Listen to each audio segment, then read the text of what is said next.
moi, j'ai grandi en région parisienne, hein. J'ai fait mes études à Paris, à la Sorbonne. J'ai un parcours en droit et en philosophie. J'ai fait un master 1, je dirais, carrière judiciaire et un master 2 en criminologie. Donc effectivement, on se dirait a priori que le droit commercial, c'est pas effectivement, je dirais, mon cœur d'apprentissage à l'université, ce qui est vrai. Hein, ça, je vous dis, c'est vrai. Euh, mais tout de suite après mes études, j'ai préparé le concours de l'École nationale de la magistrature. Je n'ai pas réussi du premier coup, hein, après une préparation en classe préparatoire intégrée. Hein. C'est une classe préparatoire qui est sur critères sociaux. C'est l'École nationale de la magistrature qui organise des classes qui préparent au concours pour des personnes qui sont boursières. Et j'ai eu une année d'assistant de justice au tribunal de grande instance de Sens pendant un an. Et donc, j'ai repréparé le concours et j'ai eu la deuxième fois. Donc, je suis de la promo 2014 et je suis titularisé magistrat de l'ordre judiciaire depuis septembre 2016. Donc, ça va faire 7 ans que je suis magistrat et ma première fonction, ça a été d'être juge placé à la Cour d'appel de Versailles. La fonction de juge placé, c'était de faire des missions. Alors là, c'était de 4 mois en général, sur toutes les fonctions de juge, sur tout le ressort de la Cour d'appel. Donc, j'ai connu quasiment tous les tribunaux du ressort de la Cour d'appel de Versailles dans des fonctions assez diverses. J'ai fait juge des affaires familiales, juge d'application des peines, juge d'instance, juge correctionnel. Donc, j'ai fait pas mal de choses. Et ensuite, j'ai été juge des enfants à Nanterre pendant 3 ans. Et ensuite, je suis venu ici à Fort-de-France, donc en septembre 2021. Ma première année, j'ai été au pôle social, présidente du pôle social pendant un an. Et Madame la présidente m'a proposé de prendre la coordination et la présidence du tribunal mixte de commerce, puisque ma collègue présidente partait pour d'autres fonctions, et donc il fallait trouver un remplaçant. Et elle a pensé à moi, étant donné que j'avais de l'expérience dans l'échevinage, c'est-à-dire de travailler avec des professionnels qui ne sont pas magistrats professionnels, et de pouvoir travailler et de juger avec des non-professionnels, que ce soit au tribunal pour enfants, où il y a effectivement des professionnels en dehors du juge des enfants qui s'intéressent particulièrement à la justice, aux mineurs et à l'éducation, l'échevinage au pôle social également. Donc, et effectivement, ça m'intéresse particulièrement de pouvoir travailler avec des personnes qui ne sont pas issues, eh bien, je dirais, de l'école nationale de magistrature, de la magistrature, et de pouvoir découvrir aussi d'autres choses, étant particulièrement curieux. Et donc, j'ai accepté, même si je me suis dit, a priori, bon, le droit commercial, ça fait quand même loin. Je dirais que, bien évidemment, que je ne suis pas un spécialiste de la question, mais enfin, voilà, j'ai très vite assisté à des audiences, j'ai vu comment ça se passait, je me suis formé en lisant pas mal de choses, et puis avec l'École nationale d'administrature, nous avons accès à des formations continues, et donc là, actuellement, je fais le cycle approfondi en droit économique. Donc, véritablement, je me forme et me spécialise, mais en même temps, cette expérience que j'ai acquise sur ces quelques mois me permet, en tout cas, de constater certaines choses sur les territoires, sur comment ça fonctionne, mais aussi de constater qu'effectivement, l'image du tribunal, de manière générale, de la justice, il y a une perte de confiance qui est quand même assez importante de manière générale sur la justice euh, qui est rendue en France. Et particulièrement le tribunal mixte de commerce, j'ai pu constater qu'il avait une image peut-être méconnue sur son fonctionnement, sur ce qu'il peut faire également, et particulièrement dans le cadre de la prévention. Ce que j'ai constaté, c'est que alors même qu'il y a une juge consulaire qui est déléguée à la prévention depuis le mois d'avril 2022, eh bien, les chefs d'entreprise s'en saisissent pas beaucoup. Donc, on va pouvoir en discuter, hein, de la prévention. C'est quelque chose de très intéressant pour les entrepreneurs en difficulté. Mais ce qui m'a intéressé dans la proposition de Madame Eliazer de pouvoir discuter avec des chefs d'entreprise, c'était, sans vous le cacher, particulièrement la nécessité de recruter des juges consulaires cette année. Je vous le dis, il y a un enjeu, il y a un enjeu particulier cette année dans le recrutement des juges consulaires. Parce que finalement, sans tribunal mixte de commerce, sans tribunal de commerce de manière générale, l'économie ne pourra pas continuer à bien fonctionner. Vous avez besoin du tribunal pour régler vos difficultés en entreprise. Il y a des mauvais payeurs aussi, la responsabilité, mais surtout les procédures collectives. S'il n'y a plus d'audience de procédure collective en ouverture, vous ne pouvez pas avoir accès à la suspension de l'exécutivité des créances. Les salariés, ils peuvent être en grande difficulté sur le paiement de leur salaire, sur la garantie AGS. Donc, c'est vraiment des enjeux très importants dans la nécessité d'avoir un tribunal de commerce qui fonctionne. Et donc, j'ai interpellé Madame Eliazer sur cet enjeu pour moi, hein, en tant que président du tribunal mixte de commerce, de recrutement cette année, parce que, je vous le dis, il y a aujourd'hui 8 juges consulaires pour faire tourner le tribunal avec 2 magistrats professionnels, avec mon collègue M. Colombani. C'est insuffisant. C'est insuffisant au nombre de 8, mais surtout à la fin de l'année, il y aura 3 à 4 mandats qui vont se terminer et peut-être des démissions. Donc, à 4 juges consulaires, c'est pas possible de tourner. Hein, c'est vraiment possible. D'autant plus qu'en juge commissaire, il n'y aura que 3 qui pourront être juges commissaires, puisque monsieur Rosing a été élu juste à la fin de l'année, donc on ne peut pas être juge commissaire. Un juge commissaire, c'est celui qui assure le suivi des procédures collectives. Donc, il y a un fort enjeu. Voilà, donc c'était cette initiative. Donc, on pourra en discuter, créer des vocations. Moi, j'ai besoin de dons. C'est très clair. Et ce qui m'a intéressé dans cette démarche, c'était de pouvoir faire de la pédagogie sur son fonctionnement, sur l'aide que peut apporter le tribunal aux chefs d'entreprise en difficulté par différentes manières. Peut-être méconnues, mal connues, et sur le fait que le tribunal de commerce, l'idée, c'est de pouvoir juger les chefs d'entreprise par des chefs d'entreprise. La particularité en Outre-mer, mais aussi dans l'Est de la France, en Alsace-Moselle, c'est qu'il y a des magistrats professionnels. Je ne pourrais pas vous dire l'historique du pourquoi c'est ainsi. Je ne l'ai pas. En revanche, ce qui est intéressant, c'était cet échevinage, de pouvoir avoir les 2 visions, la vision du droit et la vision aussi professionnelle, parce que cette vision professionnelle, moi, je ne fais pas sans en jugeant.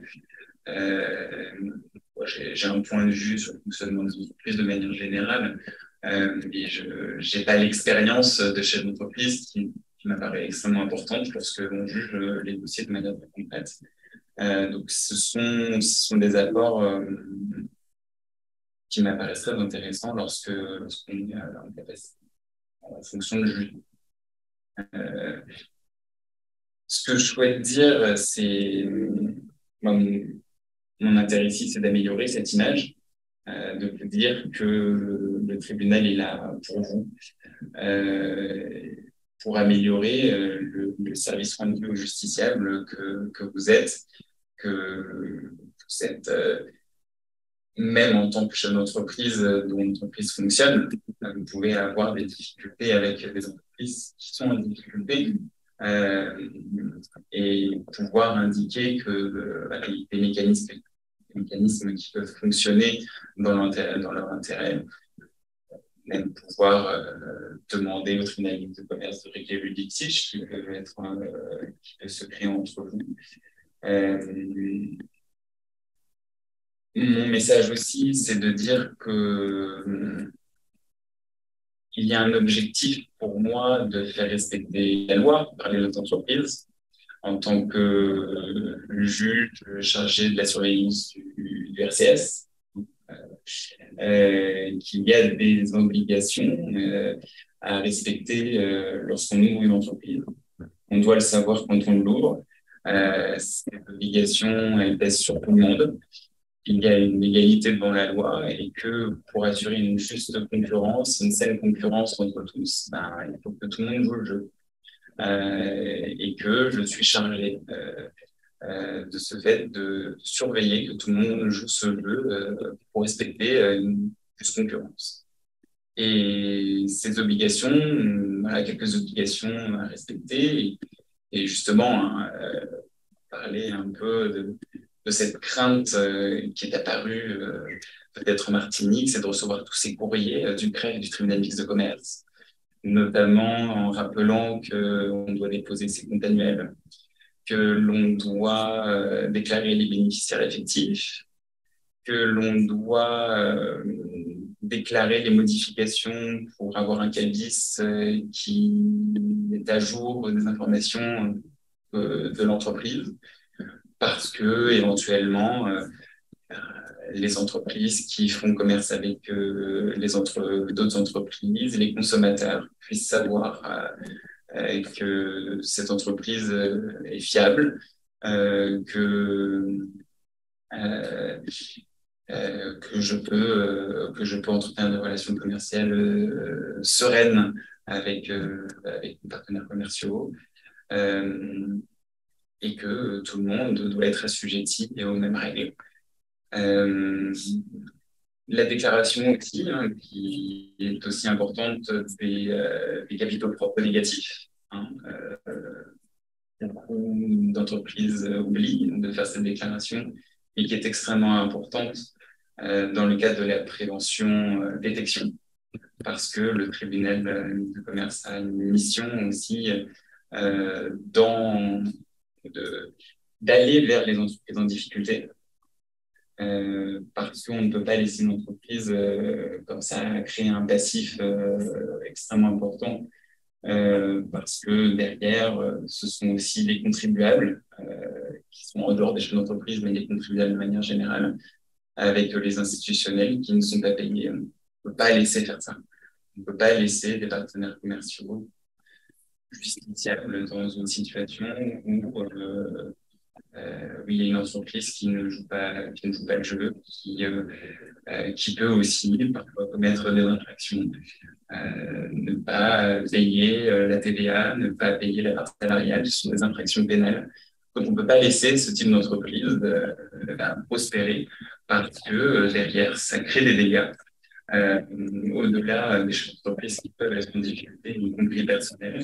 Et il faut aussi parfois dire aux chefs d'entreprise qu'il faut arrêter parce que ça fait du mal, parce que ça fait du mal à beaucoup de monde, et qu'il faut pouvoir faire un point sur son échec et y rebondir derrière. Et d'où l'intérêt que j'ai à chaque ouverture de distribuer ces prospectus que j'ai demandé en nombre pour pouvoir indiquer que une liquidation judiciaire n'est pas grave, vous pouvez rebondir.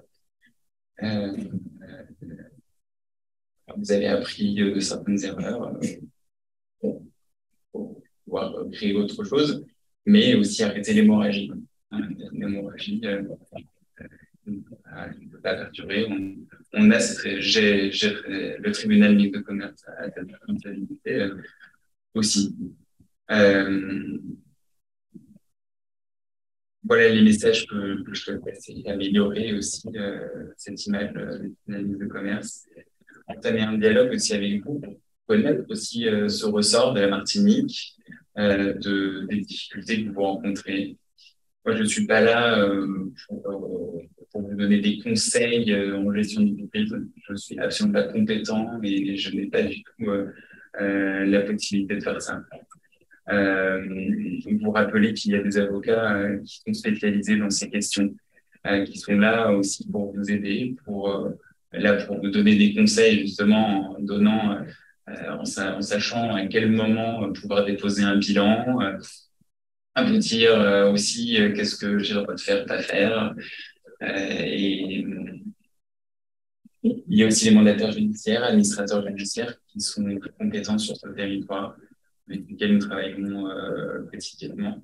Il faut aller les voir. Il faut aller les voir, dire voilà, j'ai des difficultés et mettre en place les mesures de prévention telles que la conciliation, le mandat ad hoc, euh, pour en discuter finalement si vous avez des questions sur ces sujets, mais il faut le faire. Il ne faut pas attendre parce que dans le cadre des procédures collectives, si vous devrez déposer trop tard un dossier, on ne pourra pas redresser. C'est très clair. Ce qui est quand même intéressant, c'est de pouvoir poser soit une mesure de sauvegarde, de ne pas attendre une cessation des paiements, et de pouvoir essayer de trouver un plan de sauvegarde bilan, c'est possible, en redressement judiciaire, mais il faut pouvoir financer cette procédure. Il ne faut pas attendre d'être en difficulté, à ne plus avoir même la trésorerie nécessaire, malgré la suspension de l'éligibilité des créances. Il ne faut pas attendre. Surtout le fait de ne pas déposer le bilan dans les 15 jours, 45 jours après la cessation de paiement, faute de gestion. Donc, il faut éviter aussi de pouvoir se mettre en difficulté et d'éventuellement être puisse y avoir aussi des sanctions prononcées derrière, parce qu'on ne peut pas non plus laisser poursuivre des chambres d'entreprise qui commettent des fautes de gestion et qui font n'importe quoi aussi avec une gestion d'entreprise qui apparaît complètement crée un passif total et pas, qui ne résulte pas de certaines négligences, mais qui résulte de faute de gestion. Et donc, on ne peut pas laisser ces chefs d'entreprise de continuer à exercer dans ces conditions. Donc voilà les missions du tribunal de commerce. Autres, peut-être que j'oublie, mais ça m'apparaît les plus essentielles dans ce cadre-là. Voilà, pour échanger éventuellement sur ce que je peux constater, sur ce qui faudrait mettre en place ou les erreurs que je constate dans les procédures collectives qui ne permettent pas le redressement judiciaire. Il y a quelques erreurs particulièrement. Voilà, je peux le dire, hein, l'absence de comptabilité. Voilà. Il y a énormément d'entreprises qui n'ont pas de comptabilité, ce qui m'apparaît quand même assez incroyable. Ce qui aussi, je dirais, explique le défaut de dépôt de compte annuel, hein, c'est qu'il n'y a pas de compte. Mais bon, mais une entreprise ne peut pas prospérer sans comptabilité. Il faut un expert comptable. Vous n'aurez pas, c'est très clair, de procédure collective sans comptabilité.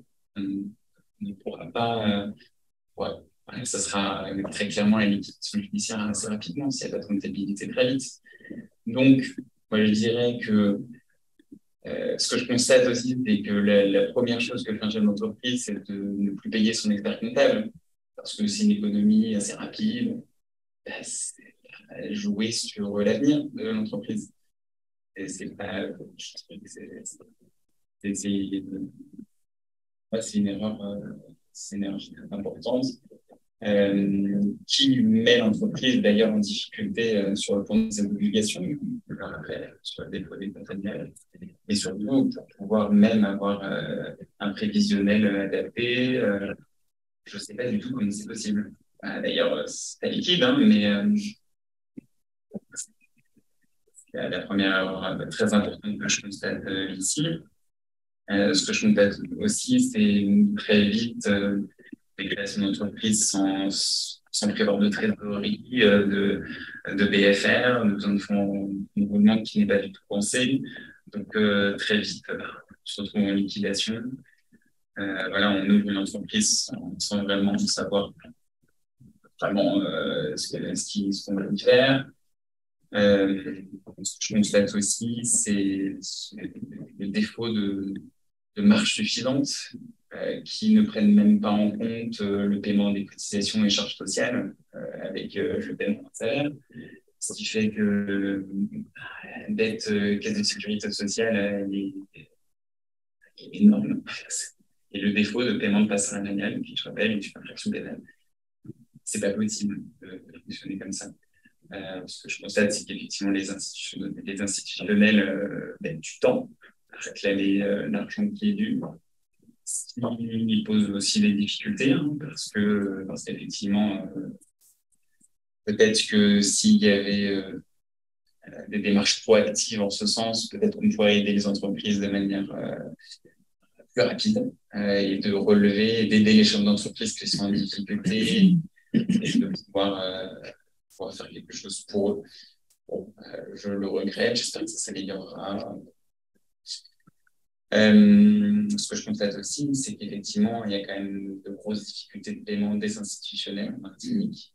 Donc, les entreprises qui travaillent essentiellement avec les institutionnels, bah, il faut réfléchir comme ici à deux fois, élargir peut-être le marché, parce que c'est liquide, lorsqu'on n'a que des marchés publics. Je le constate, c'est vrai.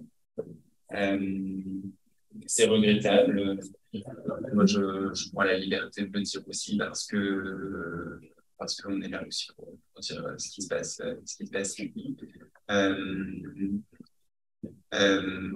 voyez, même avoir un mandat ad hoc, surtout les mandats ad hoc, pour qu'un administrateur judiciaire puisse aller voir les institutionnels, ça fonctionne. Il y a effectivement les professionnels ont aussi une manière de voir les dossiers, une manière de faire, des portes d'entrée aussi, des contacts qui permettent de débloquer certaines situations.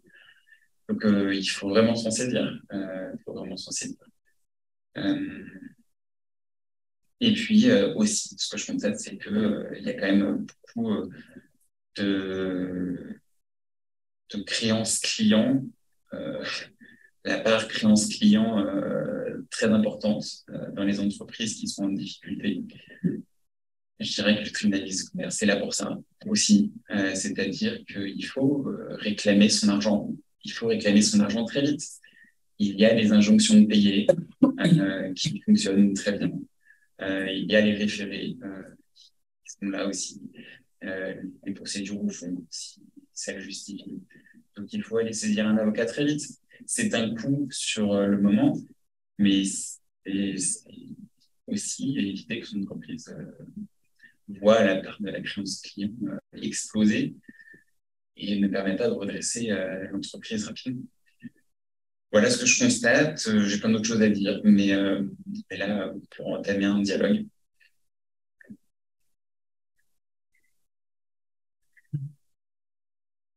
Merci, M. Carpentier. Avant qu'on ouvre vraiment le tir de toutes vos questions, je voudrais vraiment saluer la présence de Philippe Joc, donc le président de la province de Martinique, et lui donner un petit temps de parole, s'il veut bien nous dire, voilà, merci en tout cas d'être là. Bonsoir à tous, merci de m'avoir invité. C'est un plaisir d'être là et d'échanger avec vous, avec Monsieur le Président de commerce que nous avons reçu à la Chambre de commerce récemment, pour évoquer avec lui la nécessité de renforcer le nombre de juges. consulaire. C'est un enjeu que nous partageons et une préoccupation que nous faisons la nôtre à la Chambre. C'est vrai qu'il faut multiplier le nombre de juges commissaires, de juges consulaires, pour que la pression, le poids et le temps consacré soient raisonnables. Parce que c'est vrai que s'ils ne sont que 8, ils sont souvent en audience. Et donc, comme ils sont aussi professionnels, c'est compliqué de dire aux gens engagez-vous, engagez-vous, et à la fin, ceux qui sont en difficulté dans leur entreprise. C'est une parenthèse. Au moins, ils savent comment on fonctionne. Monsieur le Président, vous avez une relation assez large des difficultés rencontrées. Je voudrais juste préciser que nous avons, nous, à Martinique, un problème qui est lié au fait que beaucoup de gens créent leur entreprise pour créer leur emploi. Cela ne fait pas d'eux des chefs d'entreprise. Donc, il y a un travail d'accompagnement, un travail de formation qui doit être mené par les chambres consulaires, avec un seul monde. Et donc, c'est vrai que ne pas avoir de comptabilité pour certains, c'est pas grave. Avoir recours à des experts, à des comptables illégaux, c'est pas grave. Ils ne font pas la différence entre un expert comptable inscrit au tableau de l'ordre et un expert en comptabilité. Si vous avez vu le film avec Marielle, c'est à peu près ça. Donc, il faut faire ce travail de prévention. Nous le faisons à la Chambre avec le Centre d'information et de prévention, CIP, qui se réunit tous les jeudis. CIP, c'est l'après-midi d'ailleurs. C'est un lieu où vous rencontrez un juge consulaire à la retraite, un expert comptable, un avocat, un conseiller de la Chambre. Et donc, il y a une analyse qui est faite avec vous. Et souvent, à la fin, on nous explique qu'il y a des procédures amiables, il y a des procédures de redressement judiciaire, des exécutives. Et on arrive à dédramatiser l'acte de déclaration de cessation de paiement. Parce que, vraiment, pour les gens, la réalité d'échec, c'est très français comme approche, et donc c'est difficile d'expliquer aux gens que c'est une possibilité éventuelle de rebondir, ou les 60 000 rebonds. C'est aussi un moyen de remettre les compteurs à zéro et de repartir sur des dettes justes et de les payer sur un temps raisonnable, jusqu'à 10 ans maximum. Et donc, il y a ce travail de dédiabolisation ou de présentation des conseils collectifs qu'il faut faire. La France comme le lieu d'échange, et les participants comprennent que ce n'est pas la fin du monde quand on dépose de bilan. Quand on dépose trop tard, ben, c'est la liquidation inévitable. Avant tout, on a des chances de s'en sortir.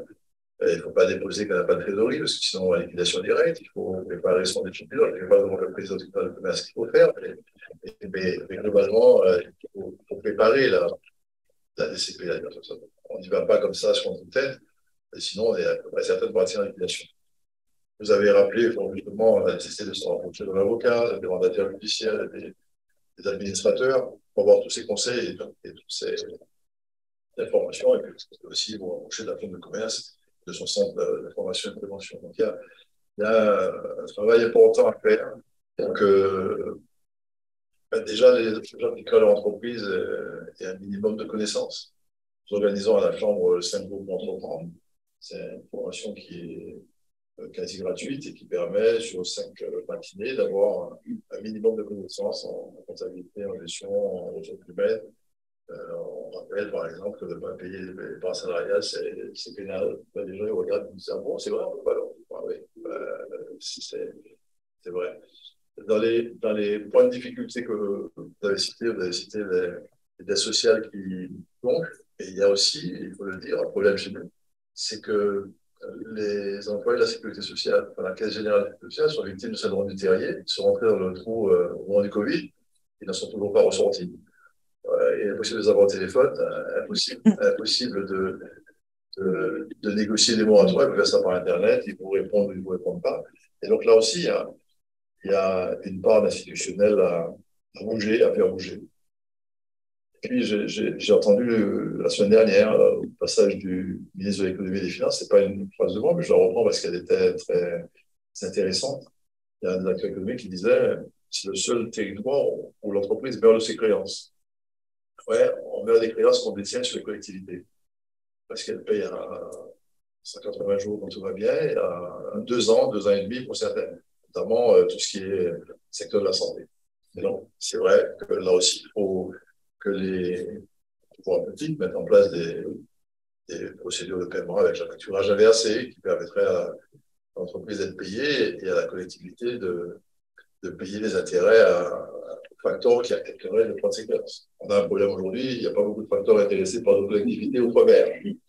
Mais bon, peut-être qu'avec la garantie de l'État, peut-être qu'avec pression forte, on peut y arriver. Il y a vraiment, je crois, sur le travail à faire sur le fait que se retrouver en difficulté, ça arrive. En sortir, c'est possible. Mais à la condition express quand ils prennent suffisamment tout. Et c'est vraiment un point d'alerte. Alors, c'est bien qu'il y ait un juge à la prévention des difficultés.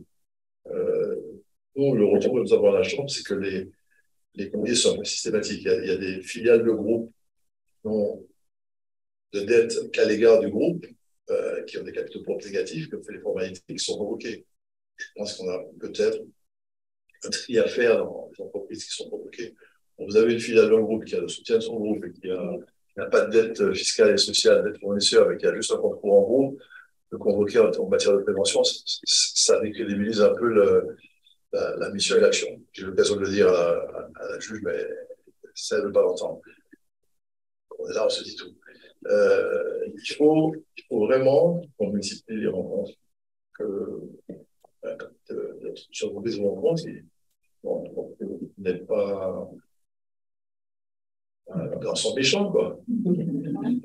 Que vous faites votre job et que votre souhait le plus cher, c'est de permettre à un maximum d'entreprises de poursuivre leur existence. Donc ça, il faut l'entendre et puis il faut l'intégrer ainsi et surtout ne pas faire l'autruche. Si je pensais à donner, ne pas faire l'autruche. Créer des sociétés depuis peu, on peut les créer, enfin, depuis trop longtemps, on peut les créer avec 1 euro. C'est pas vrai, ça marche pas. Il faut bien se dire que ça marche pas. Il y a un besoin de roulement qu'il faut satisfaire et si vous n'avez pas les moyens, ne la créez pas, l'entreprise. Et ça, c'est un leurre. Hein. On a dit aux gens, vous n'avez pas de boulot, créer une boîte. Ils la créent, mais ils ne sont pas formés, ils n'ont pas le besoin de fonds de roulement, ils n'ont pas de soutien des banques. Et du coup, on est sûr de les retrouver en difficulté. Même si il y a un chiffre qu'il faut que vous ayez en tête,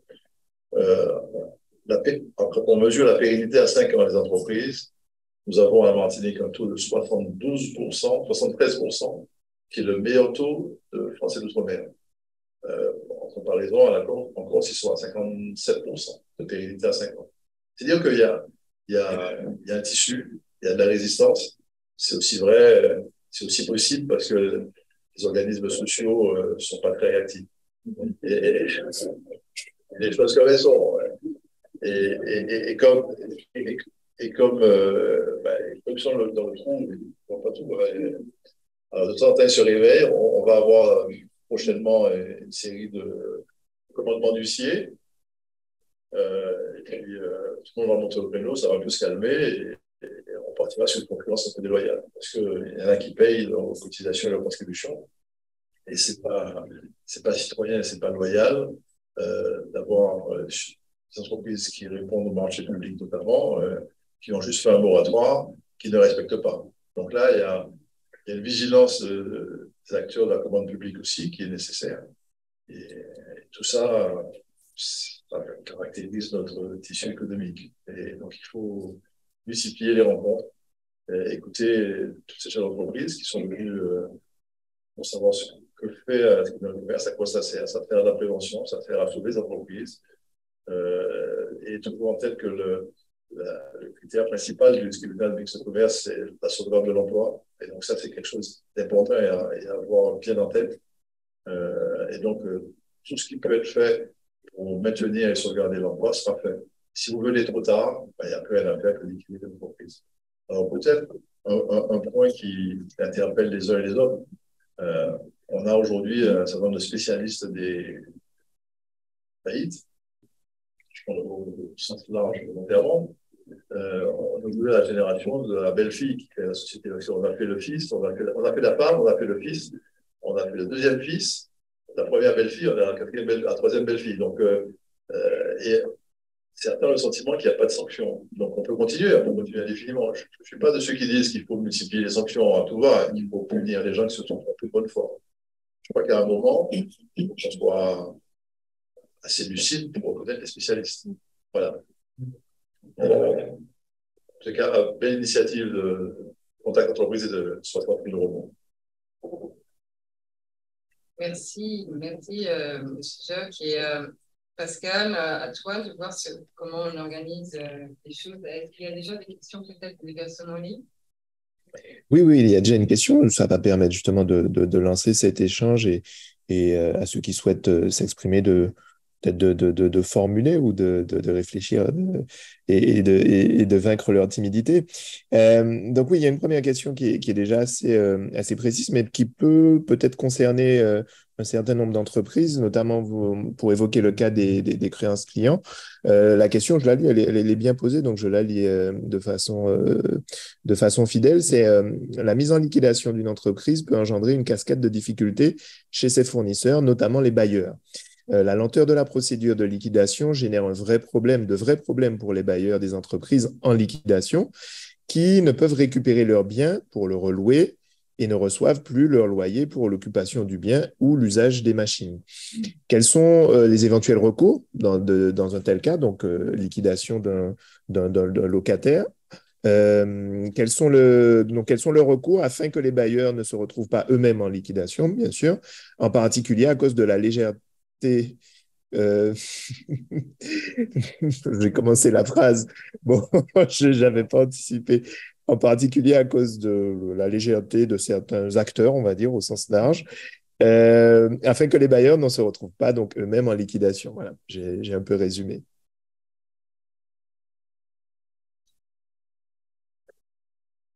Alors, je souhaite rappeler, enfin vraiment, c'est le cadre même juridique de ce que je peux faire ou ne pas faire. Hein. C'est que je ne peux pas donner de conseils. Hein. Je ne peux pas donner de conseils juridiques sur qu'est-ce qu'il faut faire, pas faire, comment. En revanche, lorsqu'il y a une liquidation judiciaire, le mandataire judiciaire liquidateur met fin au bail très vite. Il rend les clés le plus tôt possible. Donc, récupérer le bien, normalement, ça ne pose pas de difficulté dans le cadre d'une liquidation judiciaire. On récupère très vite. Dès la liquidation prononcée, sur le bail, il n'y a pas de difficulté à ce niveau-là. Là, c'est peut-être justement le délai de l'action du liquidateur qui est mise en exergue, qui est peut-être un peu questionné. Alors là, moi, je n'ai pas de regard là-dessus. Je ne peux pas répondre à cette question puisque c'est la mission du liquidateur. Mais il n'y a aucun. Normalement, la mission du mandataire liquidateur, c'est d'assurer l'intérêt de la masse des créanciers. Donc, son intérêt, c'est que le passif n'augmente pas et que l'entreprise soit liquidée le plus tôt possible. Et la première mesure qu'un mandataire liquidateur sain d'esprit et diligent, c'est de rendre les clés immédiatement. Après, il peut y avoir plein de problématiques. Il y a des biens dedans encore, il y a du stock à écouler. Bon, mais vraiment, ça va très vite. Voilà, sauf problématique. Si on devait généraliser, ce serait aussi la question du respect des procédures et des délais. Enfin, c'est un peu aussi dans ce sens, au-delà de la notion de conseil. S'il y a une difficulté dans la mission assurée par un mandataire liquidateur qui est mandaté par le tribunal mixte de commerce, il faut le signaler. Il faut signaler toute difficulté rencontrée avec un mandataire ou un administrateur judiciaire dans l'exercice de sa mission. C'est une difficulté pour tenter d'essayer de voir qu'est-ce qui bloque, de demander ce qui se passe et d'essayer éventuellement d'en discuter, de trouver des solutions. Ce qu'il faut savoir, c'est que le mandataire, tout mandataire ou administrateur judiciaire, dans n'importe quel cadre de procédure, il y a un juge commissaire qui est désigné. Le juge commissaire, c'est un juge consulaire qui assure le suivi justement de la procédure, dès l'ouverture jusqu'à sa clôture, qui donne ses avis à chaque étape de la procédure, mais aussi qui doit être saisi de toute difficulté lorsque ça se présente. Tout chef d'entreprise peut, ou même un créancier, peut le saisir d'une difficulté qu'il rencontre dans l'exercice de la mission d'un mandataire ou d'un administrateur judiciaire, pour éventuellement soit d'en discuter, soit de faire une réunion, en tout cas de rendre des comptes sur sa mission. Parce qu'on doit assurer, le tribunal mixte de commerce doit s'assurer que les mandataires et administrateurs remplissent leur mission dans le cadre légal et de manière diligente. Et s'il y a des difficultés, on le signale. Si les difficultés se renouvellent, on peut le signaler. Je ne sais plus comment ça s'appelle, mais à l'instance nationale des mandataires et des mandataires judiciaires ou des administrateurs judiciaires, pour leur dire voilà, il y a une difficulté dans telle et telle étude, pour telle et telle raison.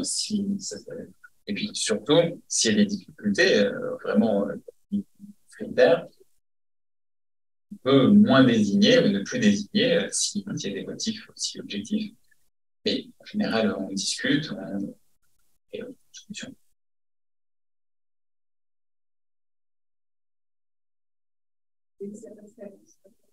Non, allez-y, dans la salle. Je vous présente Richard Rosemin. J'étais un ancien juge consulaire et je suis tout récemment devenu président de l'APESA. L'APESA, pour ceux qui sont là, c'est 60 000 rebonds est là pour faire rebondir. Mais s'il y a un problème dans la trampoline, c'est-à-dire qu'on risque de tomber et de se tuer, c'est-à-dire de se suicider, l'APESA, c'est l'aide psychologique aux entrepreneurs en souffrance aiguë, voilà ce que ça veut dire, qui a été mis en place par le greffe de Nantes. Et je pense que le greffe de Nantes connaît bien le monde commercial en se disant un entrepreneur qui a de l'expérience, c'est le système anglo-saxon. En anglo-saxon, les banques, on a des banques ici, ils commencent à prêter à partir de la 3e faillite. En France, à la première faillite, on veut dire on ne prête plus. Et donc, l'entrepreneur a tendance à vouloir se suicider. Alors, les greffiers se sont rendus compte que l'entrepreneur qui reprend de l'activité va rapporter de l'argent à l'État. Et donc, l'intérêt, c'est de lui éviter de se suicider. Ce n'est pas complètement idiot. Et donc, on finance, donc il y a des sentinelles, dans 60 000 rebonds, donc les juges consulaires, les greffiers en particulier, qui alertent quand il y a un problème. Et bon, le travail n'est pas tellement grave, c'est simplement de trouver des sponsors pour payer des psychologues. Il y a 5 consultations gratuites pour que le chef d'entreprise qui est déjà aux abois n'ait pas le souci encore de payer un psychologue. Et donc, c'est déjà fait. Et donc, le seul travail que l'on a, c'est de trouver des sous pour payer les psychologues, parce que c'est Nantes qui gère les sentinelles. On est formés, on aura encore de formation de sentinelles en Martinique pour alerter des risques de suicide. Alors, j'en profite aussi pour dire que l'expérience que j'ai eue au tribunal de commerce, comme l'a dit le président, c'est qu'on a parlé de comptabilité à des comptables marrons, on les connaissent. Les comptables marrons, ils ont fait la chute de l'entreprise. On a parlé aussi de la sécurité sociale qui est dans son trou, mais parfois elle est dans son trou, mais parfois elle n'est pas dans son trou. Et j'ai personnellement eu à juger une société qui avait 21 salariés et 800 000 euros de dette sociale, avec des moratoires. Ça veut dire que ces gens-là, soumis seuls au marché public, nos élus n'ont pas compris les marchés publics, c'est le mieux 10 ans. Ils n'ont pas encore au moins 10 ans. C'est comme ça, c'est dans leur tête. Moyennant quoi, ils prennent le moins 10 ans, puisqu'ils payent la sécurité sociale, et donc ça te mord la queue. Ils déposent le bilan, ils arrêtent les chantiers, on reprend. En fait, c'est l'économie de la Martinique qui est en jeu. Et donc, c'est tout à fait anormal qu'on arrive à un moratoire de 800 000 euros pour 21 salariés. C'est tout à fait anormal. J'avais interpellé la sécurité sociale qui avait été vexée, que je l'interpelle, de ne pas avoir fait un travail correct. Donc, il y a toutes ces choses-là qui existent ici.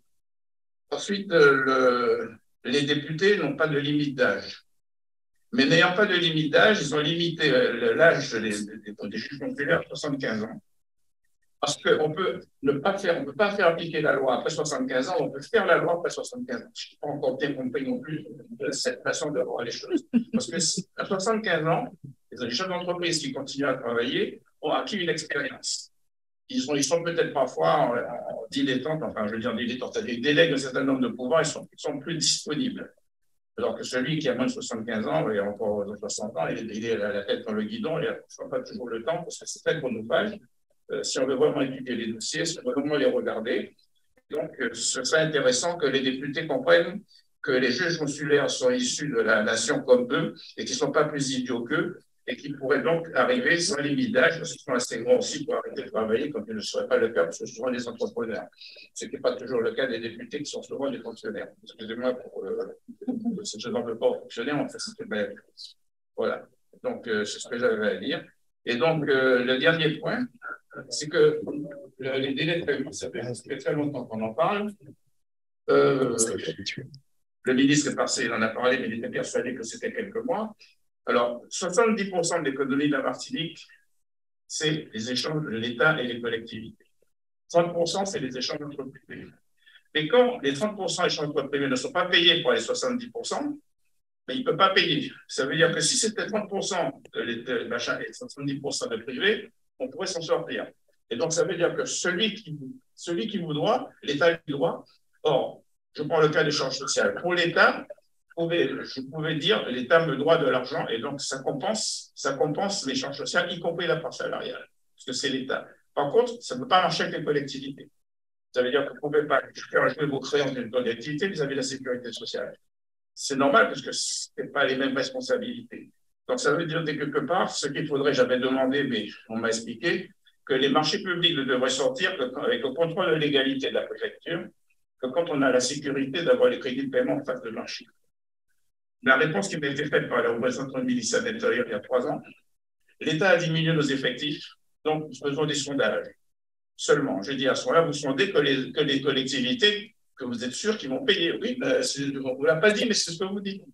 Voilà la réalité de la Martinique. Alors, ou bien on essaie de s'en sortir en faisant les choses sérieusement, c'est-à-dire déjà au niveau de la préfecture, à partir du moment où on n'en fera pas sortir le marché public tant qu'il n'y a pas les crédits de paiement en place, on n'aura pas de problème de délai de paiement. Parce que le gros avantage que l'on a en allant au tribunal de commerce, je le dis pour ceux qui hésitent au redressement judiciaire, c'est que si vous réclamez, on vous met sur la liste noire et vous n'avez pas de commande, on vous met toujours en arrière. Par contre, si c'est le mandat, si c'est le responsable de l'administrateur qui intervient, il va pouvoir faire payer par le Trésor. Le Trésor, parce que jusqu'à présent, les priorités sont données, en particulier pour les mairies, par le maire, en fonction de certains nombres de relations, alors que le mandataire peut demander au Trésor de payer quand la capacité de payer de la collectivité existe. Ça, c'est la loi. Et donc, quand c'est le mandataire, quand c'est le responsable de redressement judiciaire qui le fait, ça ne pose pas de problème parce qu'il est transparent. C'est-à-dire que quand c'est vous qui le faites, on commence à vous dire oui, monsieur a réclamé, etc. Oui, mais il ne faut pas lui passer des commandes parce qu'il se fait payer les intérêts moratoires, etc. Vous voyez, parce que les intérêts moratoires aussi sont obligatoires. Et si on les réclame, on est encore mal vu. Alors qu'on n'a pas à les réclamer, ça doit être automatiquement. C'est tous ces petits problèmes-là qui font que si tout le monde faisait son travail, les entreprises pourraient trouver facilement en Martinique.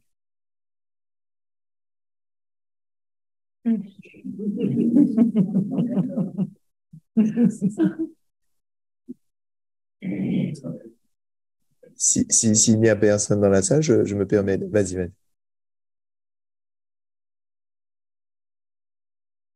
J'ai une petite question très factuelle. Ça fait combien de temps? Ça fait à peu près 1 an que les fameux courriers ont été envoyés, c'est ça? Un peu plus peut-être? Les courriers de demande de dépôt des comptes, etc. On sait qu'on est passé dans la phase de remboursement des PGE, donc on sait qu'on s'approche un petit peu des situations de plus en plus difficiles. Est-ce que ça frémit du côté des possibilités de procédure avant des CP? Est-ce qu'il y a on constate qu'il y a une évolution de ce type de procédure ou ça ne bouge pas du tout?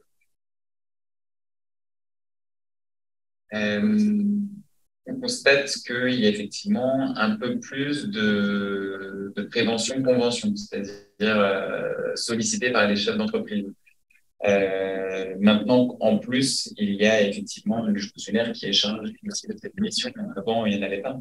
Il n'y avait personne qui s'occupait de cette mission au tribunal. j'ai pas du tout l'historique de comment ça fonctionnait bien avant. Je sais pas. Mais maintenant qu'il y a cette juge consulaire qui est en charge de cette prévention, elle est saisie. C'est pas plus énorme, hein. Ça n'a pas explosé. Voilà. En revanche, elle fait un gros travail sur la prévention de détection, hein, avec certains critères qui ne sont pas du tout exhaustifs, mais et le nombre de convocations en prévention et détection, lui, il a augmenté nécessairement. En revanche, demande sollicitée par les chefs d'entreprise d'initiative, c'est pas non plus énorme. Là, j'ai pas ramené les chiffres avec moi, je les ai sur l'ordinateur, mais ça n'a pas d'intérêt particulier, mais ça n'a pas non plus explosé. Donc, il y a vraiment un intérêt à ce que ça soit. Je pense qu'il y a vraiment quelque chose à faire à ce niveau-là. D'ailleurs, l'augmentation que j'ai souhaité porter, qui va être portée par Madame la Présidente du tribunal judiciaire auprès de la chancellerie au ministère, c'est d'augmenter le nombre de juges consulaires, justement, au nombre de 15. Je souhaiterais au nombre de 15. Parce que ça permettrait aussi de spécialiser certains juges consulaires dans la prévention. Madame Titani, elle est toute seule. En plus d'aller aux audiences, elle est très engagée dans sa mission et vraiment, c'est aussi un plus au tribunal mixte de commerce. Mais elle n'a pas continué très longtemps. Elle ne peut pas faire ça toute seule. Il faut aussi un appui, il faut aussi pouvoir en discuter. Et je pense quand même qu'il n'y a rien de mieux qu'un juge consulaire pour le faire. Avec une collègue, on y a réfléchi. On n'a pas les compétences pour le faire. On pourrait le faire. En tout cas, mon collègue qui ne fait pas les procédures collectives commerciales pourrait le faire. Et Madame Edéric, d'ailleurs, a pris l'initiative, justement. Ma collègue, juste avant, qui est partie au mois de mai 2022, a justement pris l'initiative pour que la prévention soit un peu mieux prise en charge au tribunal, parce qu'elle avait des compétences, elle avait un bagage aussi de professionnels je crois qu'elle était inspectrice des impôts, donc elle connaissait quand même aussi la comptabilité, donc elle avait envie de le faire aussi. Je pense qu'il faut aussi avoir l'envie de le faire.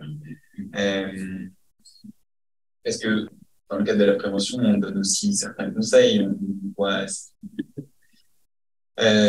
Donc, il y a quelque chose à faire. Voilà. Il faut former des juges consulaires, il faut qu'il y ait des juges consulaires que la prévention se spécialise pour que cette prévention fonctionne, qu'elle fonctionne vraiment, qu'il y ait aussi une confiance qui se crée vis-à-vis des chefs d'entreprise, du tribunal mixte de commerce. Parce que si ce sont des juges consulaires spécialisés dans la prévention, qui connaissent bien, et puis voilà, ça fonctionne aussi par réseau, on connaît, voilà, j'ai eu affaire, juger de la prévention, ouais, c'est vraiment bien, voilà, il faut communiquer.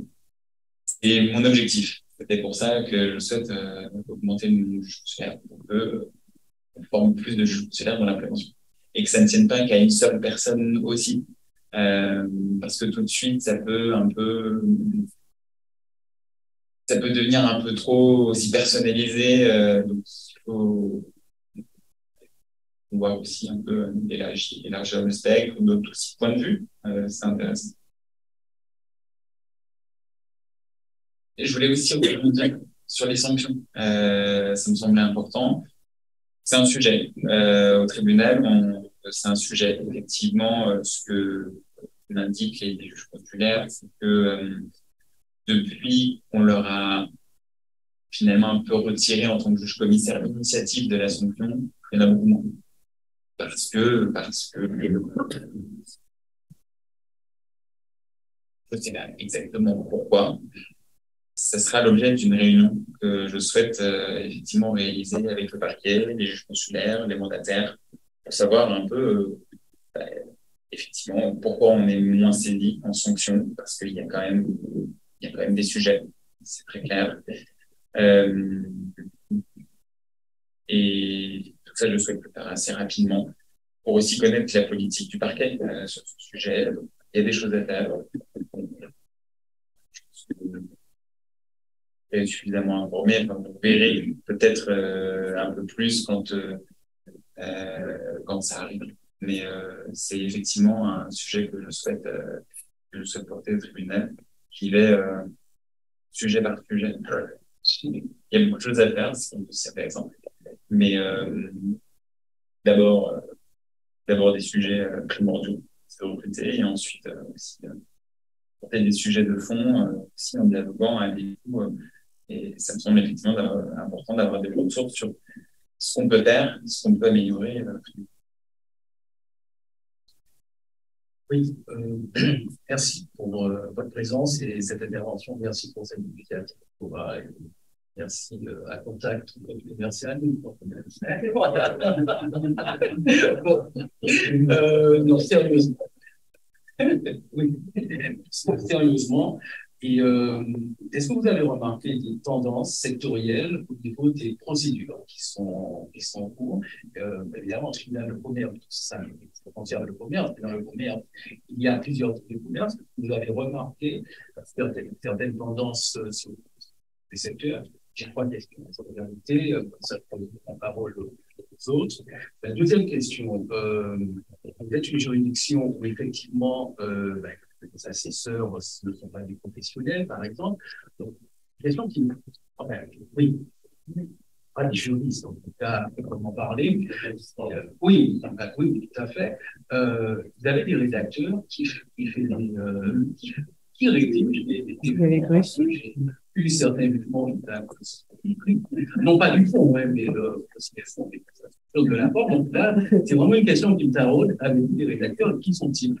Et puis, troisième question, je parlais de Raymond Barre tout à l'heure, le président qui a inventé la formule du microcosme parisien. En Martinique, il y a plus la microcosme martiniquais, donc presque tout le monde se connaît. Donc, j'ai ouï dire, je vais vous dire, c'est pas moi, mais en tout cas, c'est la votre pays, connivence, promiscuité et tout. Que répondez-vous à ça, puisqu'il s'agit effectivement, tout le monde se connaît, donc oui, ça a été des choses qui m'ont... Je suis dans une famille infatuée de juristes, donc ce n'est pas moi qui le dis, c'est eux, où il y a effectivement certains reproches. Voilà. Est-ce que vous avez ressenti ça? Est-ce que vous le remarquez ou pas? C'est complètement injuste. Je ne vais pas parler des policiers, je vais parler de l'événement, conflit d'intérêt, voilà. Le conflit d'intérêt, voilà. Voilà, c'était les trois questions. Alors, sur la première question, sur savoir si on constate des secteurs en particulier dans les procédures collectives, je dirais que oui. Il y a le BTP, ça c'est le BTP beaucoup. Il y a beaucoup le secteur de la restauration. Oui, alors en fait, restauration, oui, et c'est tout de suite la liquidation. Ouais.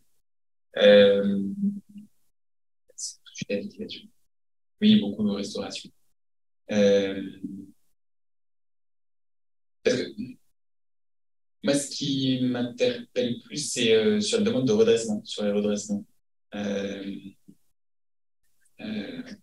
C'est le secteur aussi de la téléphonie, tout ce qui est fibre optique, tout ça. En fait, c'est beaucoup de procédures collectives. Oui, ça rejoint un peu. Oui, mais alors, vous voyez, c'est... Non. Non. Mais parce que ce qui est différent avec la téléphonie fibre optique, c'est que ce ne sont pas ils ne sont pas payés par les collectivités, mais par contre par des grosses entreprises. Et particulièrement, voilà, il y a Orange, SFR, qui sous-traitent à des entreprises. Et c'est un peu, finalement, comme le marché public, c'est au moins 10 ans. La marge est insuffisante, et donc ça redresse très difficilement, et en fait, c'est liquide. Parce qu'en fait, Même si on fait un plan à 10 ans, très souvent, c'est très compliqué parce que la trésorerie, il y a toujours les tensions sont très fortes en trésorerie et bon, ça fonctionne pas, mais parce qu'ils n'ont pas de marge de manœuvre. Même, enfin, ils sont soumis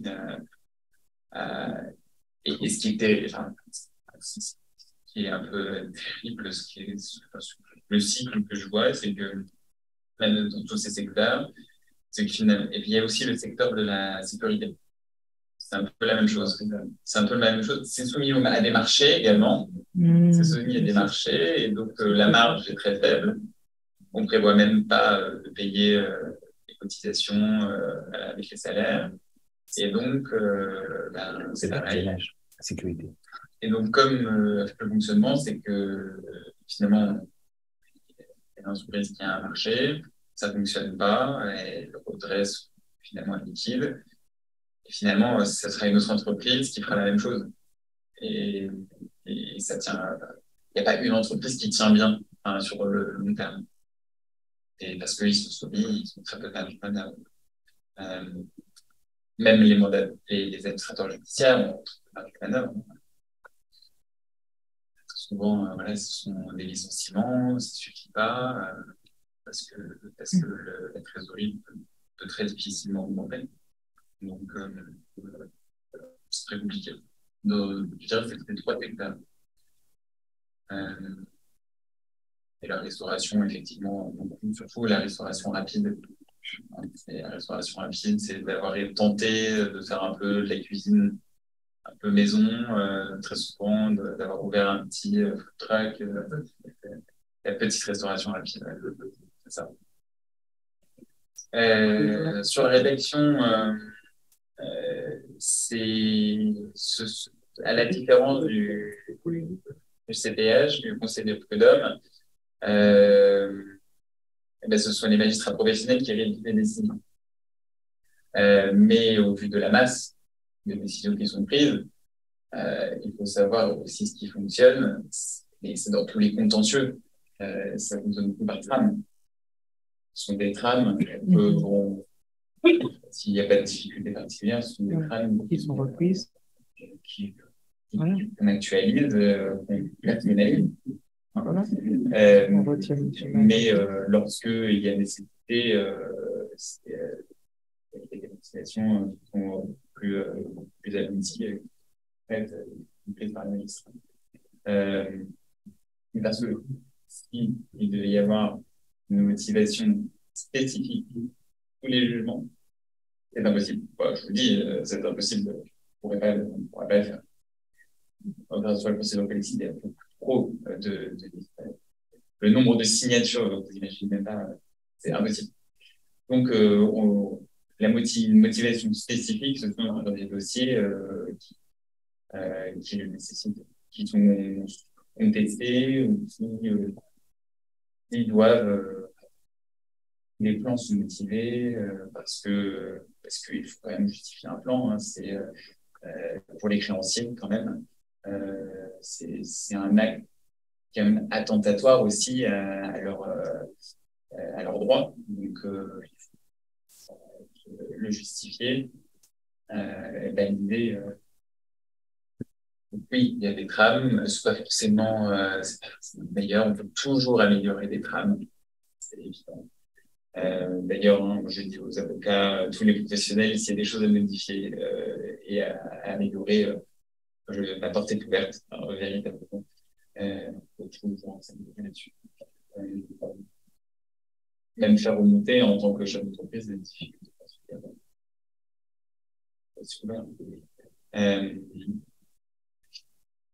Voilà, sur la rédaction en elle-même. Mais les décisions sont toujours prises en collégialité. On est toujours 4, les amis de commerce, on est 4 à prendre les décisions. Soit sur l'instant, sur le siège, soit on a délibéré, on se réunit pour en discuter.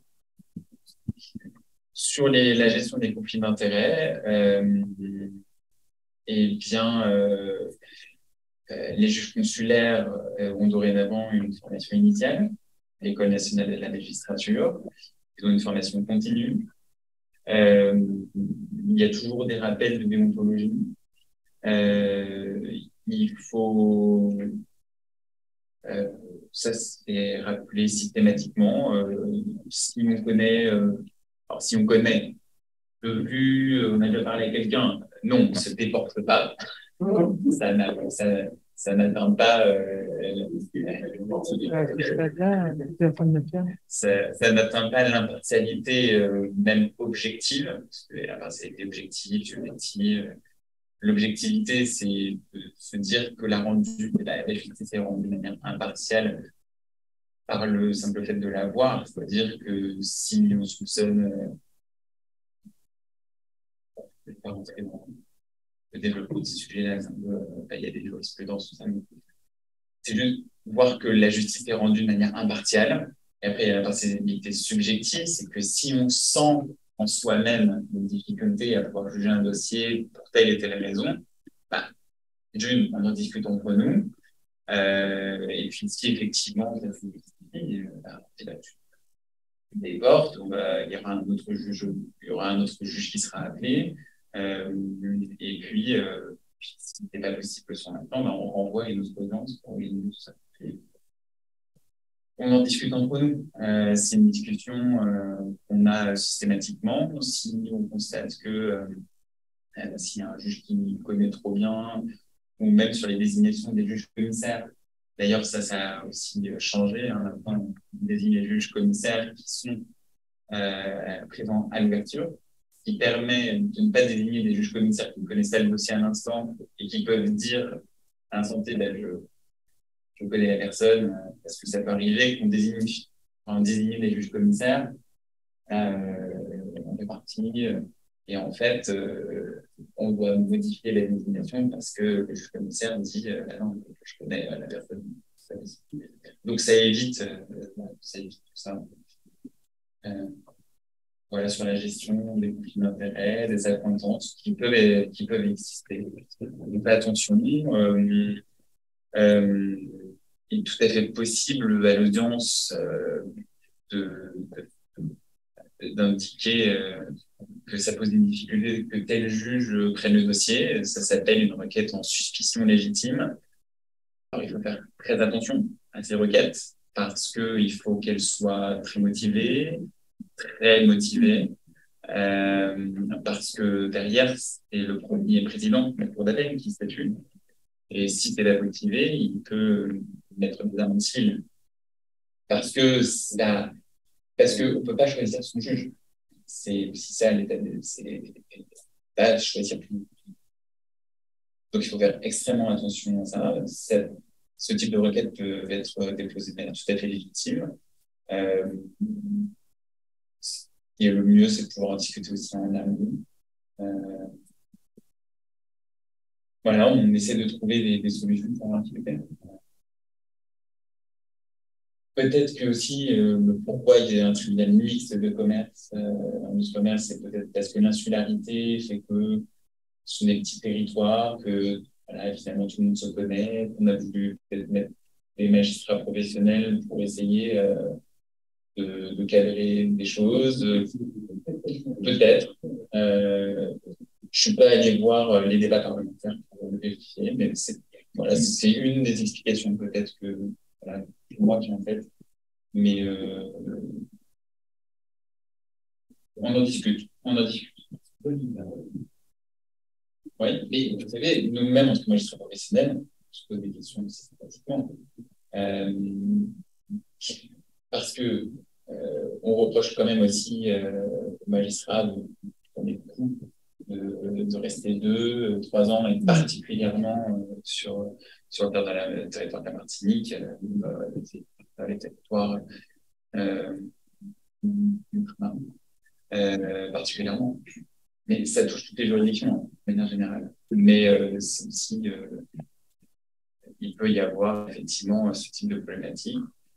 Moi, je vous le dis, je vais rester quelques années, c'est très clair. Donc, vous allez me voir, je pense. S'il devait y avoir changement, c'est peut-être au sein de la juridiction, mais moi, je me suis engagé j'ai pris cet engagement de m'investir dans cette fonction. Mon intérêt, me spécialiser quand même un peu, d'améliorer certaines choses, c'est ce qui m'intéresse. C'est la raison pour laquelle je viens à ce type d'événement, parce que ça m'intéresse d'améliorer l'image, d'améliorer la qualité de la justice qu'on peut rendre. Cette démarche-là. Pour le fond, vous trouvez toujours un intérêt intellectuel. Il y a des choses qui sont finalement c'est un peu la même chose, on peut un peu s'ennuyer, mais ce qui ne m'ennuie pas, c'est justement de faire ce type de rencontre et d'assurer des partenariats de ce type et pour améliorer le service. C'est ce qui m'intéresse. Oui, si je peux me permettre, Thierry Gallet-Saint-Orin, société Segage. Donc, nous sommes des prestataires auprès des banques pour la mise en place de gages sur stock. Monsieur le Président, ma question est très simple. Quelle est votre organisation? Comment ça marche? Où êtes-vous situé? Comment on vous saisit? Quelle est votre interaction avec le greffier? Voilà, quels sont les détails pratiques qui nous permettent de travailler avec vous? Très bien posé cette question, parce qu'il y a eu un déménagement du greffe, effectivement, qui était dans les locaux du tribunal judiciaire, au palais de justice, et le palais de justice. Il a déménagé, alors, je peux l'adresse exacte, c'est 35 rue de la Carrière, 32. Bon, je vois très bien la maison. Il y a un portail, hein. Et l'avenue Carrière, vous verrez très bien le panneau. Particulièrement, le greffe maintenant fonctionne, hein, vous savez, avec la numérisation, la digitalisation. Il y a eu des problèmes avec je crois, la plateforme qui s'appelle l'ENPI. Il y a eu des problèmes, c'est très clair, ce qui a posé des gros problèmes aussi au greffe, hein, l'organisation. Enfin, bon, ça n'a pas fonctionné. Je sais plus si ça refonctionne. Je crois que c'est un peu mieux. En tout cas, c'est la digitalisation. Donc, c'est Infogreffe particulièrement qui permet de saisir le greffe de commerce. Il y a toujours un accueil physique au greffe pour renseigner, pour indiquer, pour obtenir des formulaires de renseignement. En tout cas, il réceptionne aussi les requêtes, différentes requêtes. Pardon, je me suis mal exprimé. Ma question n'était pas tant sur le greffe, mais sur votre organisation à vous. Je citais le greffe comme étant un service qui existe. À ce propos, je voudrais au contraire dire que le greffe fonctionne aujourd'hui mieux qu'il n'a jamais fonctionné. Depuis qu'on a un greffe privé, c'est 1000 fois mieux. Donc, non, je trouve qu'on a une vraie amélioration avec ce qui existe aujourd'hui. Ma question, c'est le tribunal, le TNC, comment fonctionne-t-il? Quelle est votre adresse? Comment est-ce qu'on interagit avec vous? Le greffe, c'est une porte d'entrée. Quelle est l'interaction entre le greffe et vous? Comment ça marche? Comme tout contentieux, on saisit le greffe transmet l'information au magistrat pour traiter la demande. En fait, le magistrat, il ne travaille jamais sans greffier. Voilà. Le magistrat n'existe pas sans greffier. C'est tout. Donc, s'il y a une demande à faire pour que le magistrat puisse la traiter, il faut saisir le greffe. Particulièrement le greffe de commerce, puisqu'il faut consigner une somme pour qu'on soit valablement saisi et que le dossier soit traité par le magistrat. Voilà. Il faut déposer les dossiers en original pour que la demande soit traitée. Donc, il y a un certain formalisme, hein, mais le magistrat ne traite rien sans que ça passe par le greffier, que ça soit tamponné, horodaté, et que ça soit authentifié par le greffe. Le magistrat traite ensuite le dossier, rend ses décisions, que sont transmises au greffe, pour que le greffe puisse notifier dans les règles les échanges avec les professionnels peuvent être directs si ça le nécessite par des échanges courriels. Hein. On échange de cette manière, mais qu'avec les professionnels. Je ne traite pas de courriel avec les particuliers. Ça, c'est impossible. J'ai des échanges avec les avocats, les mandataires, les administrateurs. Le greffe me transmet certains mails, je réponds, le greffe répond. Voilà, ça fonctionne de cette manière. Mais c'est le greffe, la porte d'entrée, la porte de sortie. Et rien ne sera traité sans passer par le greffe. Est-ce que j'ai répondu à votre question? Parfaitement. Une question annexe. L'INPI et le greffe, comment ça marche, comment ça va marcher? On est très satisfait, en tout cas en ce qui me concerne, c'est très clair, du fonctionnement du greffe aujourd'hui. On nous annonce quelque chose qui, soi-disant, va simplifier et qui, en réalité, risque de compliquer. Qu'est-ce que vous en savez? J'ai entendu que c'était compliqué. De ce que je sais, pour être franc, je ne me demande pas de ces questions. Simplement, on m'informe qu'il y a effectivement des difficultés parce que ça a aussi des répercussions sur ma fonction de juge commis à la surveillance du RCS. Parce que effectivement, je peux être saisi parce qu'il y a eu des bugs dans les informations transmises. On les rectifie rapidement, mais moi, ce que j'avais compris, c'est que finalement, cette plateforme allait prendre en charge tout.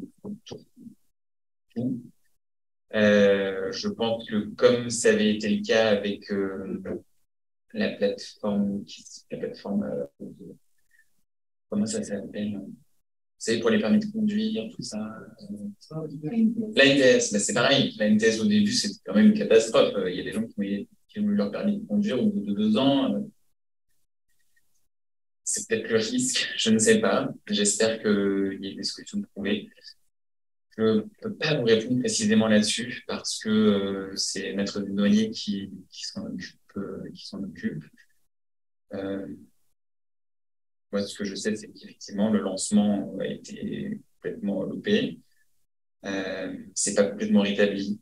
J'espère que ça va fonctionner parce que ça a des répercussions sur le fonctionnement du greffe, sur aussi son financement. Moi, ce que je souhaite, c'est que le greffe fonctionne, comme vous le dites, convenablement depuis que c'est un greffe privé. Tout le monde me le dit, donc effectivement, c'est une réussite à ce niveau-là. Donc, j'espère pouvoir le maintenir comme ça. En tout cas, je fais tout pour. Le fait de rappeler que les consignations sont nécessaires pour me saisir, ça fait partie de ça. C'est une gestion saine, une gestion économique saine pour que le greffe fonctionne. Parce que moi, sans greffe, je ne fais rien.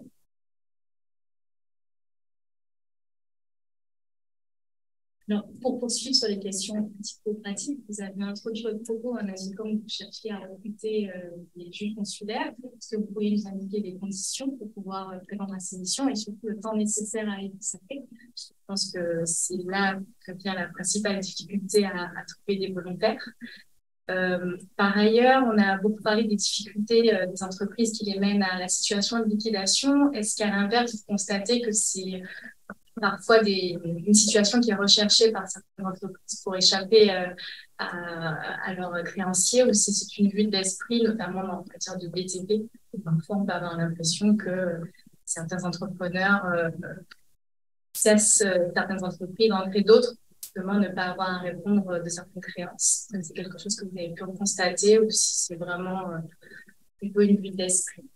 Et enfin, pour rebondir sur ce qui a été dit, sur les difficultés liées au remplacement de la plateforme Infogreffe par l'outil et l'outil entreprise, il y a eu des prolongations pour répondre à monsieur de possibilité de saisir le greffe via Infogreffe, puisque normalement ça devait s'arrêter.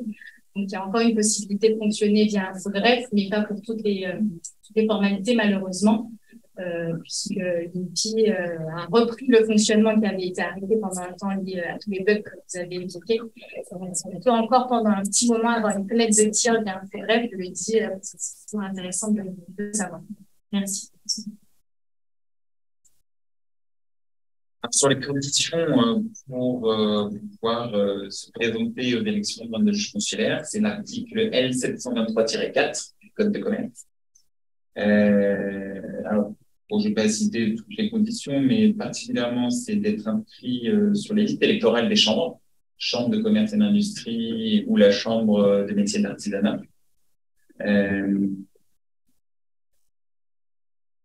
Conditions de nationalité, pas de condamnation pénale, pas de procédure de sauvegarde, redressement, liquidation judiciaire en cours au jour du scrutin.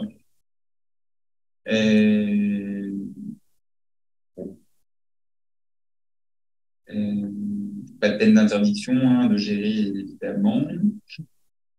Et justifier d'une immatriculation, alors immatriculation pendant 5 années au moins au registre du commerce de société, au registre national des entreprises, quand il passe du secteur de métier et de l'artisanat, ou de l'exercice pendant une durée totale cumulée de 5 ans, de l'une de ces qualités.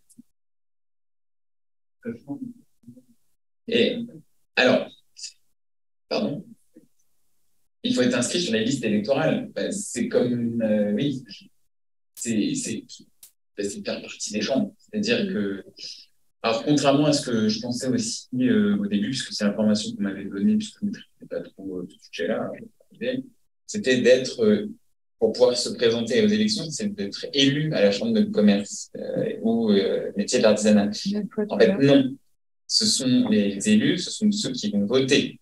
Et par contre, ceux qui peuvent se présenter aux élections sont ces conditions-là. Voilà. Donc, c'est finalement ouvert à plus large. Sur le temps que ça représente, alors, c'est une fonction bénévole. Bon, j'ai pas beaucoup, effectivement, de cordes à mon arc pour recruter, ça c'est évident. C'est effectivement, et bon, c'est la seule fonction qui, effectivement, il n'y a même pas de défraiement, même symbolique. Alors, il y a eu des changements là-dessus. Hein. Je vais vous le dire parce que c'est quand même des arguments. Parce qu'il y a des profils. Mais il pourrait, à juste titre. C'est une fonction bénévole. Hein.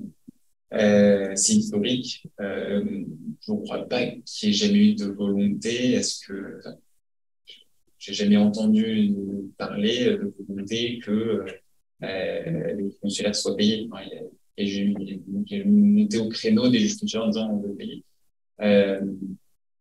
C'est effectivement une fonction qui remonte à très loin. C'est l'idée de se juger entre pairs, c'est de donner du temps dans l'intérêt pour que l'économie fonctionne sur son territoire. C'est aussi l'idée que ça puisse tourner entre parce que moi, ce que j'ai compris, ce qu'on m'a dit, c'est que les juges consulaires qui sont présents, qui sont là de manière depuis très longtemps, ils ont fait beaucoup de mandats, ils ont donné beaucoup de leur temps. Il faut que ça tourne. Ça ne peut pas reposer sur quelques personnes. Et puis, il faut aussi renouveler les points de vue. C'est ça. Hein. Même nous, l'obligation de mobilité, elle n'est pas là pour rien. C'est aussi pouvoir voir ailleurs, aussi se rafraîchir, ne pas non plus être ancré trop aussi sur un territoire où il y a effectivement le risque de conflit d'intérêts. Quel champ de fonction. peut-être rester sur un territoire, mais changer de fonction. Ce qui est incroyable, c'est que sur cette fonction, finalement, il n'y a pas de limite, comme les fonctions spécialisées, 10 ans. Là, c'est une fonction non spécialisée. Hein. Mais c'est pas le cas. Mais voilà, fonction bénévole, hein, pas de défraiement. Mais ce qui s'est amélioré, c'est qu'il y a maintenant une prise en charge du parking. Sachez que c'est quand même de haute lutte. Hein, voilà. Voilà, défraiement des frais de parking pour venir aux classes addition. Sur la robe d'audience, ça s'est résolu c'est le greffe maintenant qui va payer.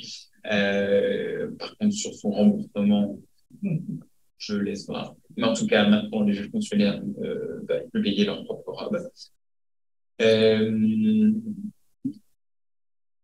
Sur le temps que ça prend, plus il y aura de juges consulaires. Moi, je pense que 15, c'est ce qui apparaît adapté pour le tribunal de commerce. Alors, j'ai plus en tête le nombre de juges consulaires, mais à part le Duc, un petit territoire, un petit tribunal de commerce, je crois qu'ils sont, je crois, 14 ou 15. C'est pas possible. Voilà, niveau de comparaison. Donc, plus on a de juges consulaires, moins la charge sera répartie. Le fonctionnement, c'est que sur le nombre d'audiences, il y a 2 journées d'audience par mois. Donc, c'est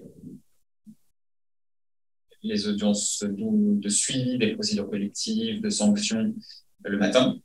Et l'après-midi, ce sont les ouvertures, procédures collectives. Comme ça, il y en a 2 par mois.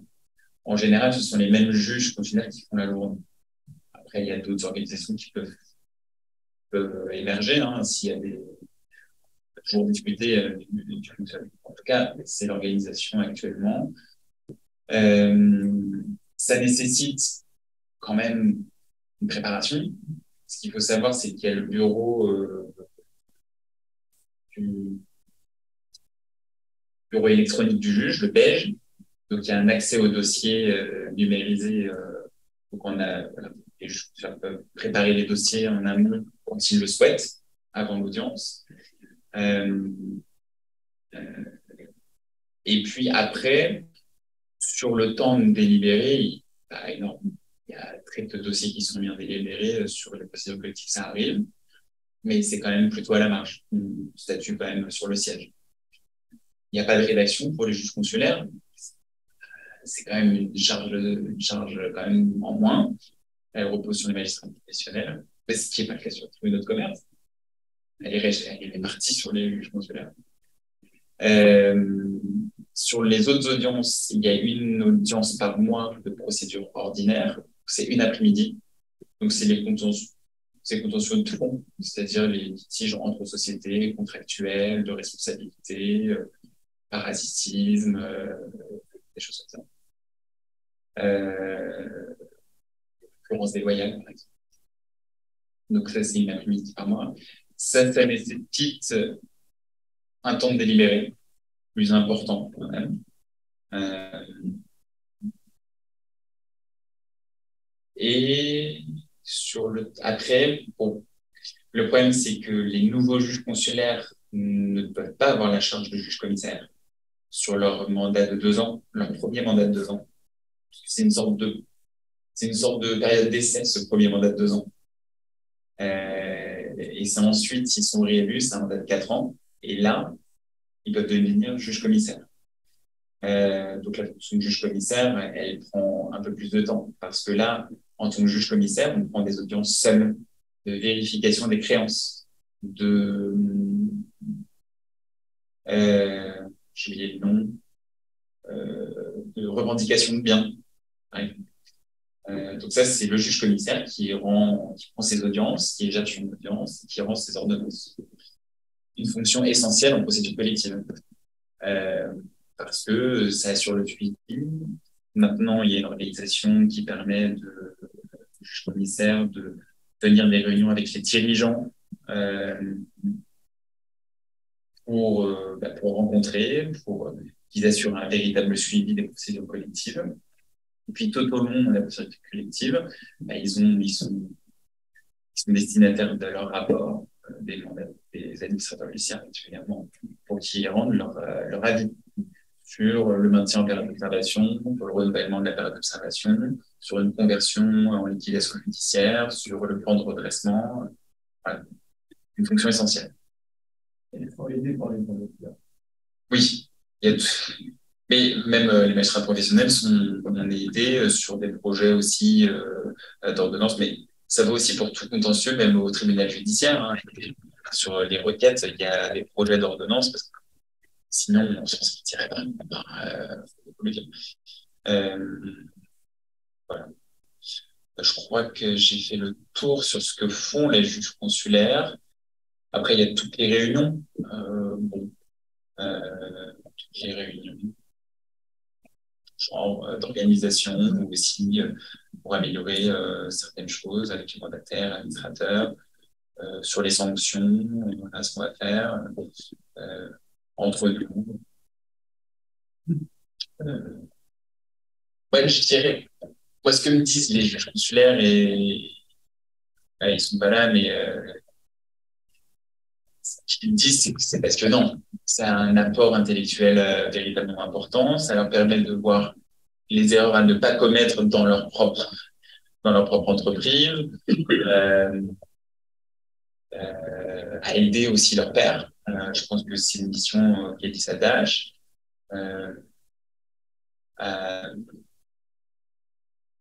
C'est très enrichissant pour eux.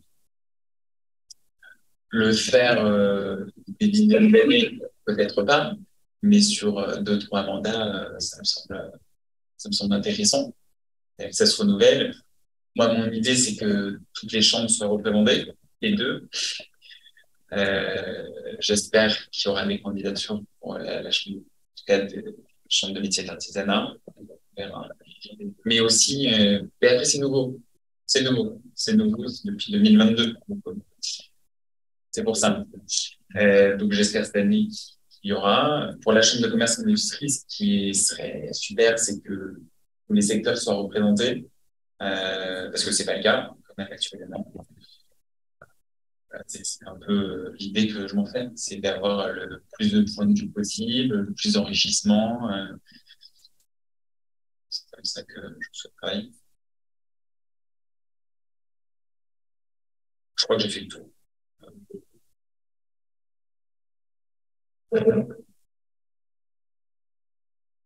Allez. Bonsoir. C'est bon, content qu'on m'entend bien. Oui. Loïc Lechavier, alors, dans mon dernier redressement judiciaire, j'ai réalisé que ça va faire 20 ans l'année prochaine que je redresse des sociétés en Martinique. Même la première société dans laquelle je travaillais, en fait, elle était en grande difficulté, justement. L'expert comptable n'avait pas dit au chef d'entreprise qu'il avait l'obligation concernant ses capitaux propres qui étaient négatifs pour une erreur de la comptabilité. C'est vrai. Et moi, ce que j'aimerais souligner, tout à l'heure, on a parlé de connivence et de conflit d'intérêts. J'étais surpris qu'on a plus parlé des juges commissaires, alors que moi, je peux dire qu'on a une vraie bienveillance de la part des juges commissaires et une vraie impartialité, je viens de dire, dans mon expérience. Très récent, effectivement, depuis votre arrivée, sans pouvoir vous envoyer des fleurs, c'est qu'on sent aussi une vraie volonté de protéger et une vraie bienveillance aussi de la part du tribunal.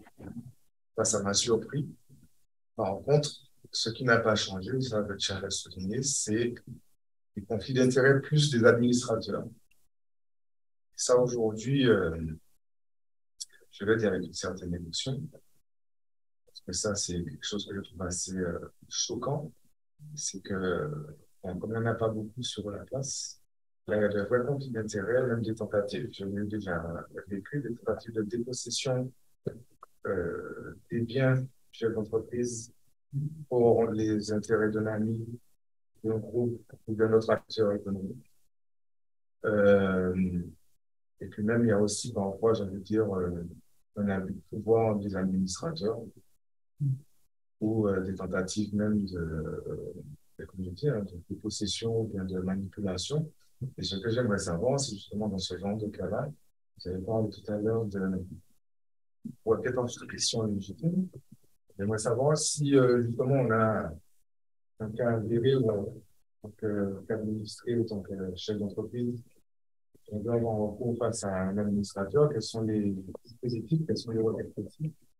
Est-ce qu'il y a des choses qui existent en ce sens? Bien sûr, bien sûr. Ce qui se passe, c'est que lorsqu'on désigne des... Alors, on ne choisit pas son mandataire judiciaire, ça c'est très clair. En revanche, on peut solliciter un tel administrateur judiciaire. Ça arrive qu'on puisse solliciter tel administrateur judiciaire parce que éventuellement, la préparation d'un dépôt de bilan a été faite accompagné par un administrateur judiciaire, on souhaite poursuivre parce qu'il y a eu des mandats ad hoc, des conciliations, parce qu'il y a un suivi de dossier tout à fait légitime. Pour le mandataire judiciaire, étant donné que là, pour le coup, comme il représente les créanciers, on ne choisit pas parce que là, le conflit d'intérêts il peut être très, très important. Si il y a des difficultés telles que vous pouvez les dénoncer, qui peuvent se présenter, qui seront étayées, il est tout à fait possible de modifier la désignation, désigner quelqu'un d'autre. Hein. Et s'il y a effectivement des difficultés de cet ordre qui relèvent de la déontologie, ce qui est possible de faire, c'est par le signaler au tribunal de commerce, mais aussi le signaler aux chambres respectives de ces professionnels. Voilà ce qui peut être fait.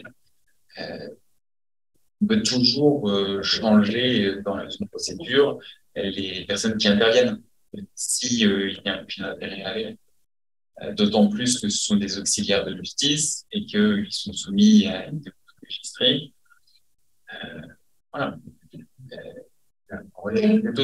D'autant plus que, alors certes, il y a des mandataires et administrateurs judiciaires qui ont leur étude sur le territoire, mais ce qu'il faut savoir aussi, c'est que leur compétence est nationale.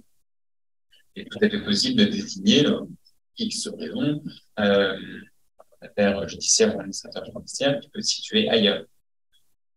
On l'utilise plutôt rarement parce que ça intéresse la proximité aussi, la connaissance du territoire, des acteurs, mais ça peut tout à fait se justifier de désigner d'autres personnes ailleurs. D'autant plus que certaines études ont certains points sont localisés à plusieurs endroits. Ce qui est le cas de certaines études. Voilà. Il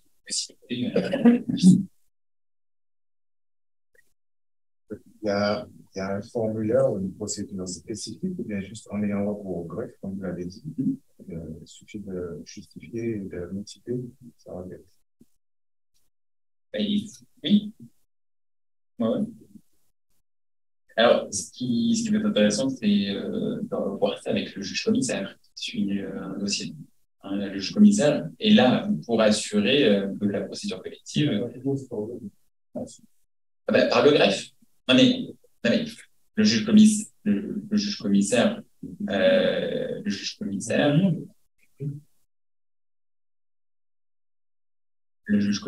il est joignable via le greffe. Si le juge commissaire souhaite donner ses coordonnées pour voilà, et comme il souhaite gérer ces dossiers, mais via le greffe, c'est sans difficulté.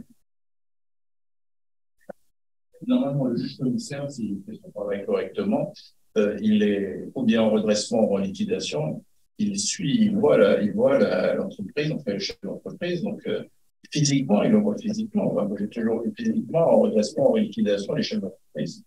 Et donc, ils avaient mes coordonnées. Normalement, ça se passe comme ça.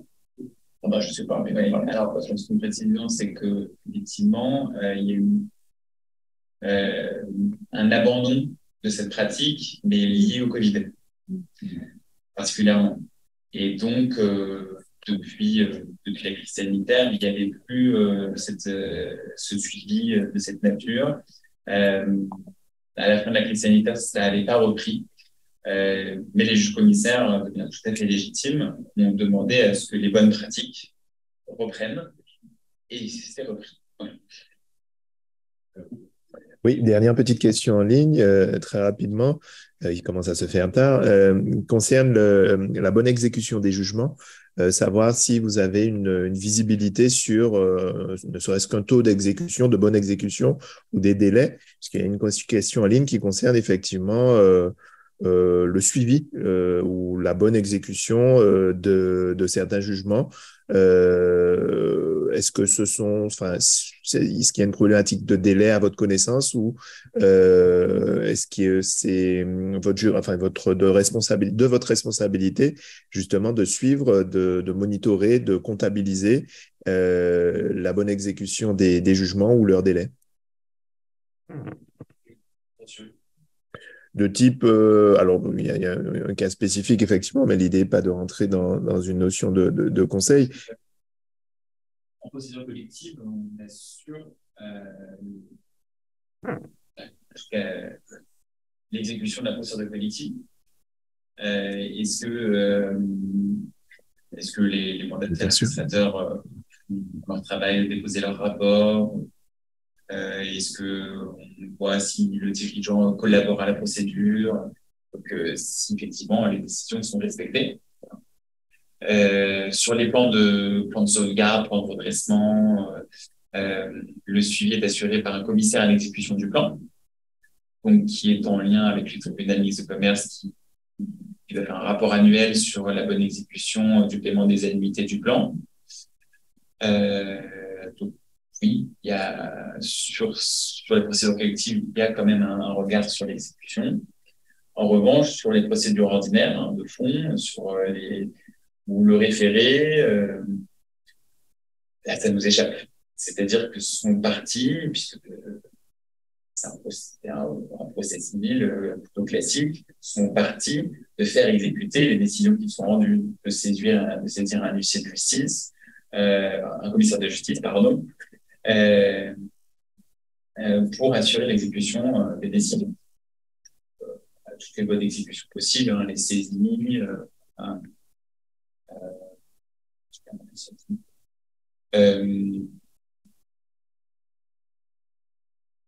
par contre, après, il y a d'autres types de décisions. Juste un petit exemple sur les sommes mises sous séquestre, par exemple. Là, on est dans le cas d'un commissaire également ou... Oui. Après, ça nous échappe. Là, c'est la responsabilité. Après, s'il y a une difficulté d'ordre de l'exécution, c'est le juge de l'exécution. Là, c'est un autre magistrat du tribunal judiciaire qui intervient. Voilà. Sur la problématique et le contentieux de l'exécution, là, c'est le juge de l'exécution. Alors, c'est bien le greffe du tribunal judiciaire.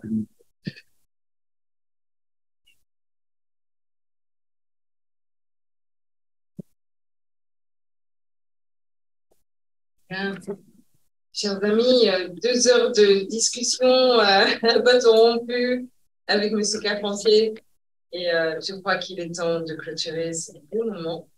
On avait dit d'entrée de jeu que ce serait une série de causeries. Vous êtes d'accord pour qu'on en fasse d'autres avec lui? Visiblement, on n'a pas, mais il a dit lui-même qu'il était d'accord. Donc, est-ce que vous êtes d'accord? Voilà.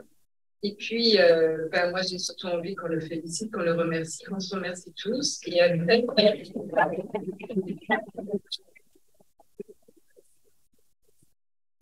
Et merci pour tous ceux qui sont restés en ligne aussi, et pour vos questions. À très bientôt.